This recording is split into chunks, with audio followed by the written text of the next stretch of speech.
दोस्तों, श्रीमद् भगवत पुराण में कलयुग की भविष्यवाणी पहले से ही बताई गई है कि कलयुग के लोग कैसे होंगे और कलयुग में जीवन कैसा होगा।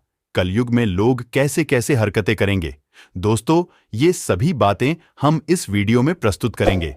तो दोस्तों, आइए जानते हैं क्या बताया गया है, कलयुग का अंत कब और कैसे होगा। कलयुग लगभग 4,38,000 सालों का है, जिसमें 5,000 साल पूरे हो चुके हैं। सत्ययुग, द्वापर युग, त्रेता युग और अंत में कलयुग, ये 4 युगों से मिलकर बना है ये समय। जब ब्रह्मा जी ने सृष्टि की रचना की तो सृष्टि की शुरुआत सतयुग से की और अंत कलयुग से। कलयुग में पाप करने वालों की संख्या सबसे अधिक होगी। कपटी और स्वार्थी व्यक्ति ही विद्वान माना जाएगा। जनसंख्या लगातार बढ़ती ही जाएगी।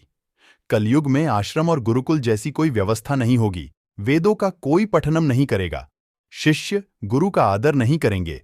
पुत्र अपने पुत्र धर्म का पालन नहीं करेंगे, जिसके कारण वृद्धाश्रम की संख्या बढ़ती जाएगी। थोड़ा सा धन कमा लेने पर व्यक्ति में अहंकार आ जाएगा और लोग थोड़े से पैसे कमाने के लिए भी दूसरों का बुरा करने से नहीं कतराएंगे।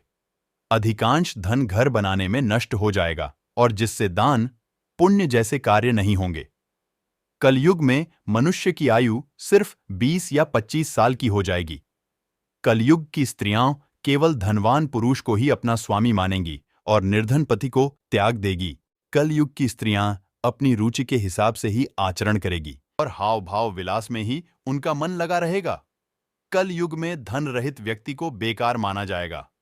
विवाह में प्रेम नहीं समझौता होगा। स्त्रियों में लाज लज्जा केवल शून्य मात्रा में ही रह जाएगी। कलयुग में स्त्रियां अपने पति और गुरुजनों का आदर भी नहीं करेगी।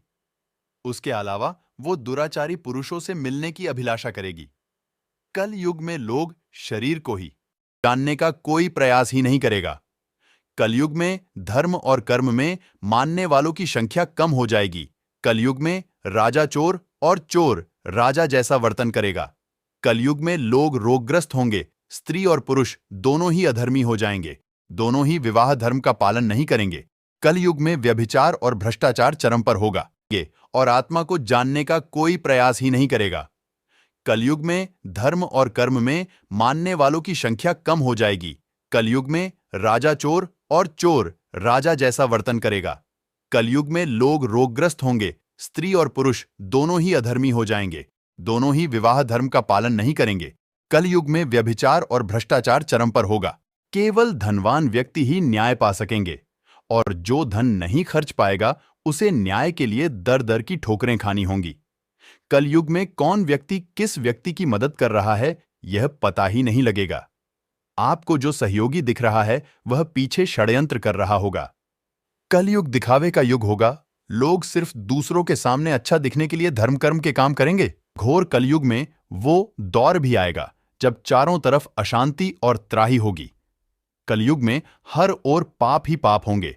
तब ऐसी विनाशकारी शक्तियों का अंत करने और निर्बलों की रक्षा करने के लिए भगवान विष्णु कल की अवतार लेकर पापियों का विनाश करेंगे और सत्युग प्रारंभ होगा। श्रीमद्भगवत पुराण में कहा है कि समय के न्याय से ना तो वो लोग वंचित रहेंगे जिन पर अत्याचार होता है और न वो लोग समय के दल से बच सकेंगे जो लोग उन पर अत्याचार करते हैं। दोस्तों, कलयुग के इस प्रथम चरण में ही बहुत सारी घटनाएं होने भी लगी हैं जो हम अपने आसपास देख भी रहे हैं। इसीलिए हमें ऐसी बुरी आदतों और बुरे प्रभावों से दूर रहकर अच्छे कर्म करना चाहिए और हरि नाम का जप करना चाहिए। अपने घर में ही आध्यात्मिक वातावरण बनाना चाहिए जिससे बच्चों को अच्छे संस्कार मिल सके। पति पत्नी को विवाह के बंधनम को समझकर उनका पालन करना चाहिए। माता पिता और बड़ों का मान रखकर उनका आशीर्वाद लेना चाहिए। ध्यान जप जैसा कार्य करके अपनी अंतरात्मा को शुद्ध करना चाहिए और अपने धर्म का पालन करना चाहिए। और 4,26,882 वर्ष अभी भी बाकी है।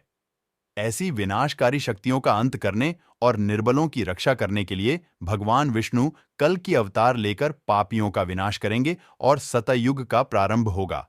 बस कलयुग के बाद पुनः सतयुग की वापसी होगी। 4 युग अपने क्रम से चलते हैं। हमें उम्मीद है कि आपको एंड ऑफ कलयुग अकॉर्डिंग टू मिथोलॉजी वाला यह वीडियो पसंद आया होगा। आपका एक शेयर हमें आपके लिए नए वीडियो लाने के लिए प्रेरित करता है।